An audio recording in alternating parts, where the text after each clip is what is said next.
কিয়ামতের এক একটি দিন ৫০০ বছরের সমান হবে। অপেক্ষার প্রহর এত দীর্ঘ হবে যে মানুষ আতঙ্কে অস্থির হয়ে জানতে চাইবে, হিসাব নিকাশ কখন শুরু হবে। অবশেষে মহান আল্লাহর হুকুম আসবে, আসমান ফেটে চৌচির হয়ে যাবে এবং ৭০,০০০ ফেরেশতা জাহান্নামকে হাসরের ময়দানের দিকে টেনে আনবে। এই দৃশ্য এতটাই ভয়ানক হবে যে ভয়ে প্রতিটি মানুষের চেহারা ফ্যাকাশে হয়ে যাবে। প্রতিটি মানুষকে তার আমলনামা দেওয়া হবে, যেখানে তার সমস্ত নেকি ও গুনাহ লেখা থাকবে। যদি কেউ মিথ্যা বলার চেষ্টা করে তবে তার জবান বন্ধ করে দেওয়া হবে। তখন তার হাত, পা এবং চোখ তার কৃতকর্মের সাক্ষ্য দেবে। সেদিন মা, বাবা, ভাই, বোন কেউ কারো কোনো কাজে আসবে না। প্রত্যেকে শুধু নিজের চিন্তায় মগ্ন থাকবে। আল্লাহ তাআলা বলবেন, নিজের কিতাব পড়ো, আজ তুমি নিজেই তোমার হিসাব নেওয়ার জন্য যথেষ্ট। আল্লাহ চাইলে তার অসীম রহমতে গুনাহ মাফ করে দেবেন।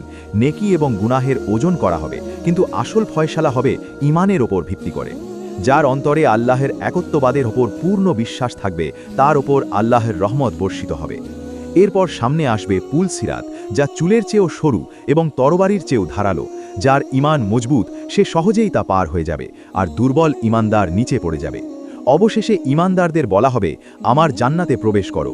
সেখানে না থাকবে কোনো ভয়, না কোনো দুঃখ, না কোনো মৃত্যু, থাকবে শুধু অনন্ত রহমত আর প্রশান্তি।